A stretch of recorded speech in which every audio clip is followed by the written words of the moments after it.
Alright, and welcome to a tutorial on how to fly in Arma 3 fixed-wing jets. So here in front of us we have the Neo, or the Nefun. It's a very fast fighter jet. I love it. It's a very good multitask fighter. It does very good air to ground. It does very good air to air. It's a good mix of both. The unforgiving thing about the Neo is it is very fast, which means that it turns and maneuvers very quickly, but it means also at lower altitudes you're going to be going faster. When you come in for your landings in the Neo, you're going to be coming in faster, and arguably out of all the jets and the experience that I've had flying with over 2,000 hours of playtime in game, a lot of that flying, this is probably arguably the hardest jet to land, which is why I'm starting with it. And then maybe later on doing some easier ones. So we'll go ahead and hop in and we'll go ahead and get this started. Alright, obviously scroll wheel, get in as pilot. As you can see, some of the different controls. So if I hit S and W, controls the rudders, alright, your elevators, alright. If I go ahead and hit E and Q, alright, that's going to be your rudder or your yaw controls. Alright, and if you hit A and D, I know you can't see it too well and because the aircraft's not moving, but that's your ailerons. It obviously controls your roll. Okay, first thing you're going to do is you're going to hit shift. That'll go ahead and power up the jet. If you hold alt and use your mouse, you'll be able to look around the aircraft. One of the big things people mess up is when you're on the ground trying to drive the aircraft, your A and D key don't do anything. You drive the aircraft with your Q and your E, and then you accelerate with shift and you decelerate with Z. Okay, so we're going to hit shift and we're going to hold it.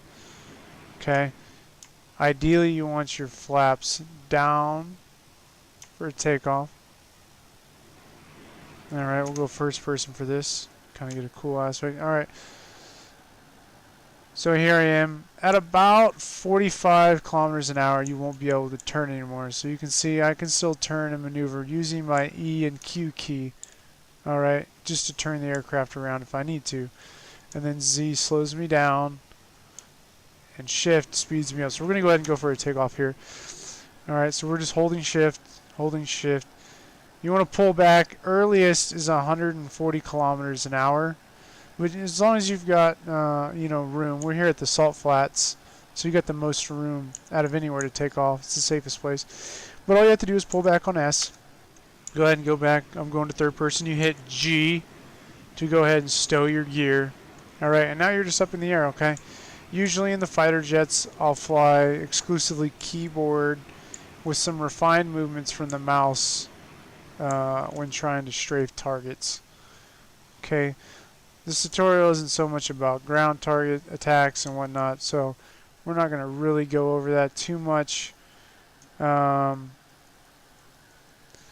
go ahead and talk about landings here soon.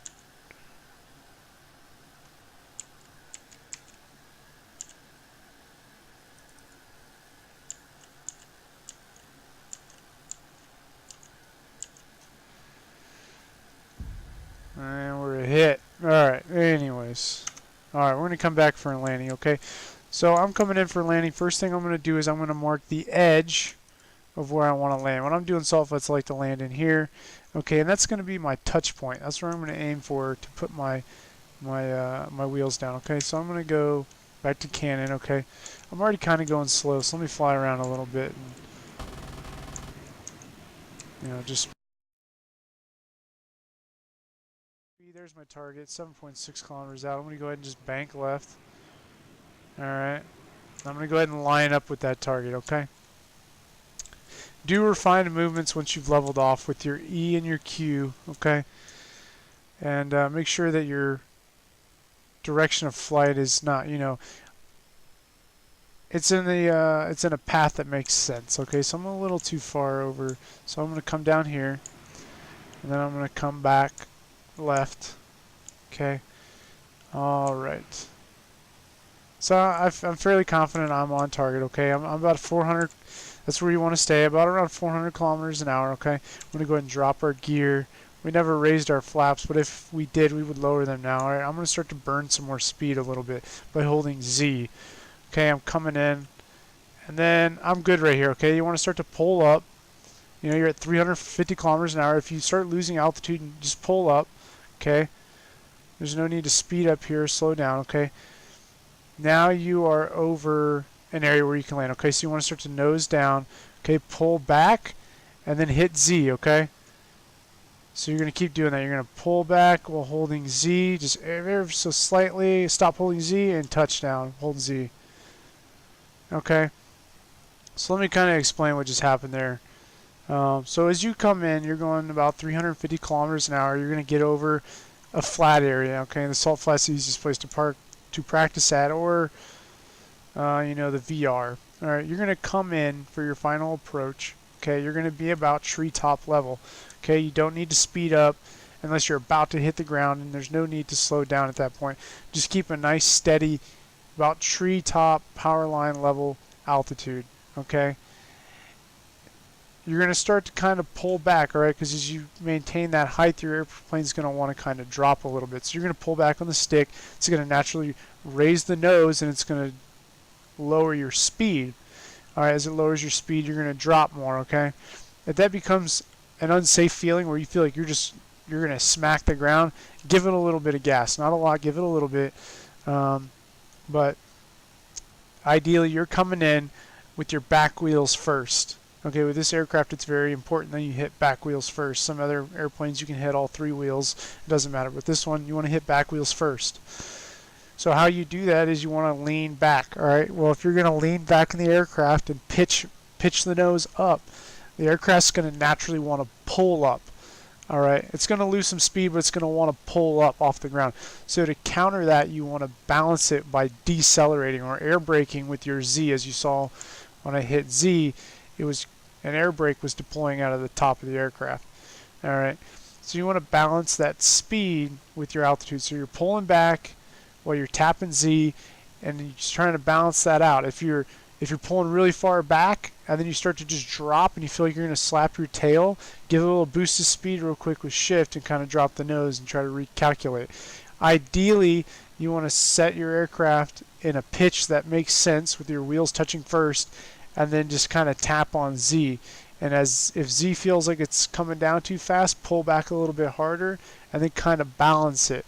And then just as you try to get, you know, as you're getting like really close to the ground, maybe a foot off the ground, and you're hitting Z, go ahead and let off Z as the aircraft's momentum will carry it to the ground. And as soon as you feel the wheels touch or see a puff of smoke, you want to slam the Z key and just make sure that your aircraft doesn't rebounce off the ground, because that happens a lot. When you're trying to land, what'll happen is sometimes you hit the ground too hard and it'll bounce the aircraft off, and then you got to retouch down, and sometimes that'll be the difference from you blowing up and not blowing up. So hopefully you've learned something from this tutorial. I'll go ahead and do some more in-depth, more tutorials with different aircraft, and maybe different tutorials on how to bomb and things like that, strafing, dogfighting, and whatnot. But for now, that's all we're going to do. Go ahead and look down in the description. I do have a Twitch channel and a Twitter channel as well. I'd appreciate it if you'd come follow me on Twitter as well as on Twitch. Currently on Twitch, I'm doing a giveaway for a $20 gift card on Steam for every 50 followers. So we're doing 5 giveaways at 150, 200, 250, etc., etc. So all you have to do is be a follower. You can win multiple times. You don't have to be present. I just contact you after I've done the drawing live on the stream, and then you have 48 hours to claim it, and then it's a free $20. So just go ahead and head over there. The link will be in the description below. I appreciate it, and thank you guys very much.